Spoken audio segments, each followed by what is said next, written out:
Okay, so today's notes are this one here about how different people in the colonies might have been affected by those early battles of the American Revolution. And then there's one on women and the revolution, and I'm not even going to pretend that I can cut these out and make it look good. So I just cut like so, because that's the best that I could do. All right, let me make this wide. There we go. All right, and it's Friday, the day, where I didn't have power in the morning, so I'm still looking like a ragamuffin, but that is okay. Alrighty, so let's start with these. Now remember, in these early battles, we did the little scorecard that looks like this, right? And we saw that the colonists were winning quite a bit, and the British was losing more than they expected. So we're going to look at these different types of people and see how they might have been feeling about that during this time. All right, so let's start with, let's start with a British soldier, right? A British soldier that would have been highly trained and a professional member of the military, would have been expecting to win and to experience these losses. I'm just going to infer that he probably was surprised about it, probably upset about it, completely unexpected. All right, so let's write that underneath for a British soldier. Let's put surprised over battle losses.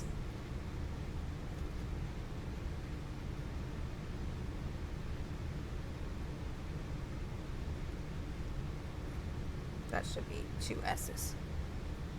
Had a momentary brain fart there. And the reason is that the British assumed,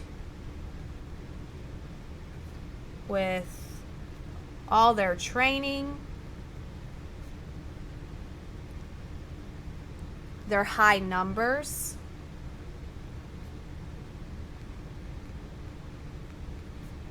that they would be winning. And not just by a slim margin, but by a huge margin. And my thing has come unglued. Darn it. Okay. Re-glue it here.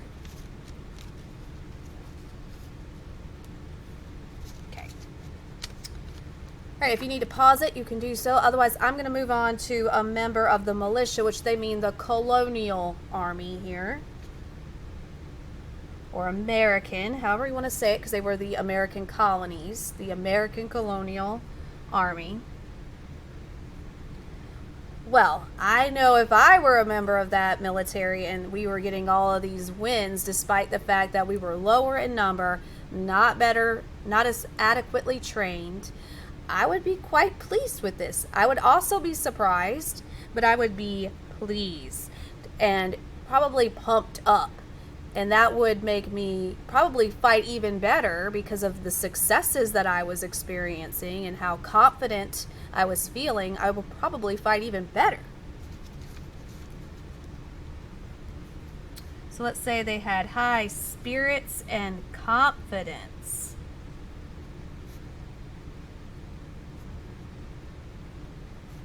From early battle successes.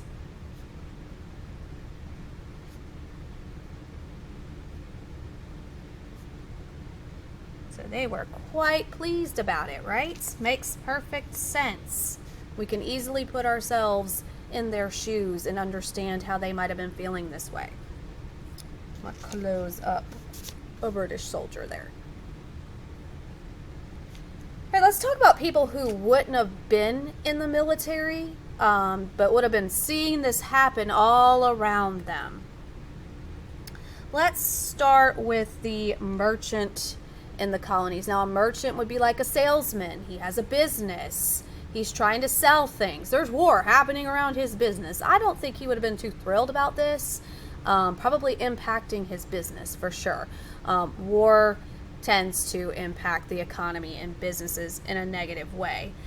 Plus, between the two sides, the one that had the most influence over the colonies would have been the British, because it was their colonies, right?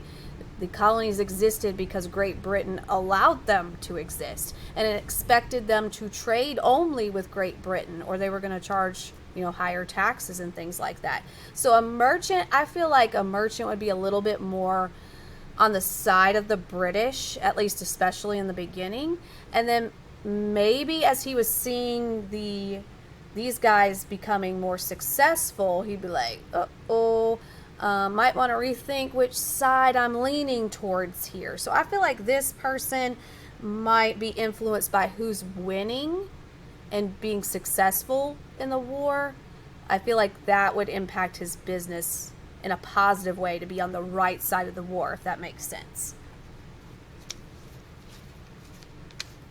So let's say that initially, that means at the beginning, probably on the side,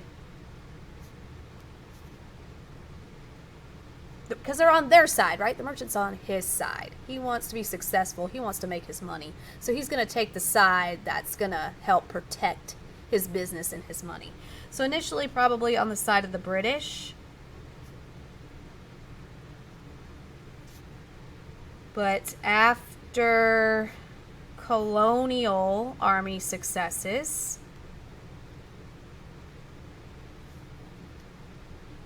he might have been kind of wishy-washy, right? Like, I'm on the side of whoever's winning this thing.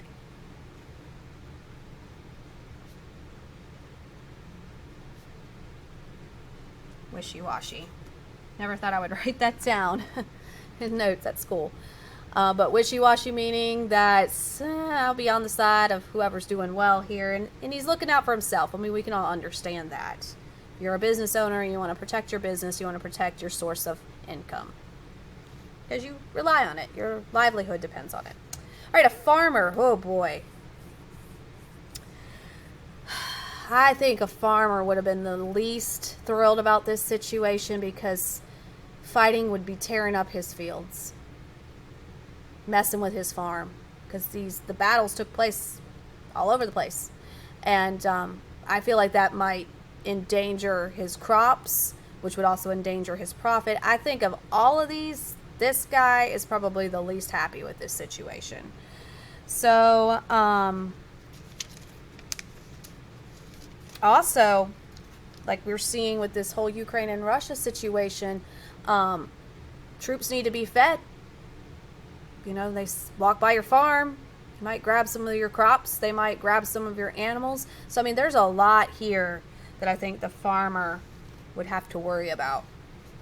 So the farmer would worry about damage to crops, fields, and animals, as well as theft.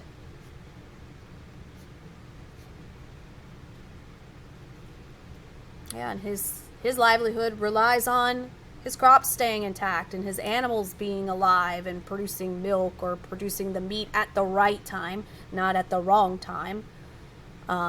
Certainly not for somebody walking by just to steal some of his animals, and then he can't make a profit off of it. All right, so these are different people that would have felt differently about these situations at the beginning of the war. All right, so they would have had different points of view, right? Different viewpoints about the war. All right, let's talk about another group of people, because I don't want to leave them out. We were talking about some men up here.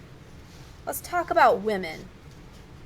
How did women support the war effort? So how did colonial women help the colonial side or participate in the ways that they could? Because for the most part, they're not out there fighting.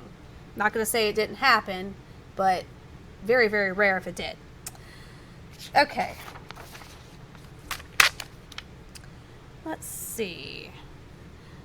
So women would fill in for like their husbands, their fathers, their brothers, their sons who were off fighting. So like if these men were running a business or working in some capacity, if the men were sent off to fight, the women would fill in those positions.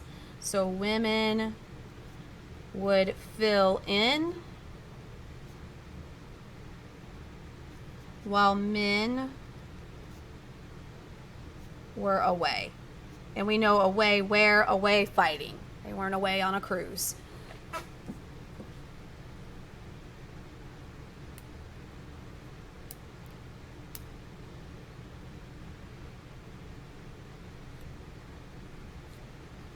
All right, another way that they helped is that they would gather supplies for troops. Anything that the troops might need in terms of fighting, in terms of surviving while they're fighting, you know, uniforms, mending uniforms, socks, shoes, food, those kinds of needs that you need every single day. That doesn't go away just because you're fighting a war. So the women would help the men be prepared to fight in those ways.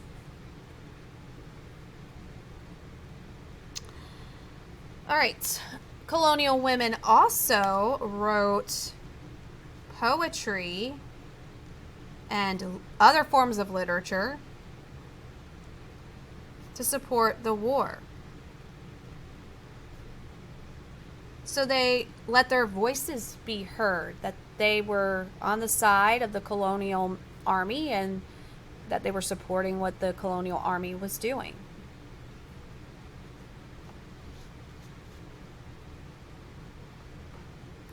Another way that women use their voices is by influencing their husbands.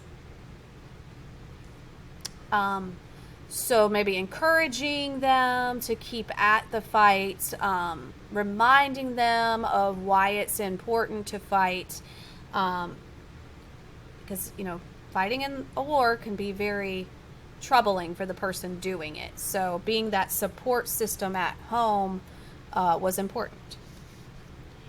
And finally, because like I said, I'm not going to say it didn't happen, it just was rare. Some women fought in disguise. Now, she certainly didn't go out there in her dresses and her bows. She would go out so that she wouldn't be recognized as a woman and participate in the fighting herself. This again was very rare, but it did happen. All right, so we have talked about ways that men were affected and ways that women impacted the American Revolution.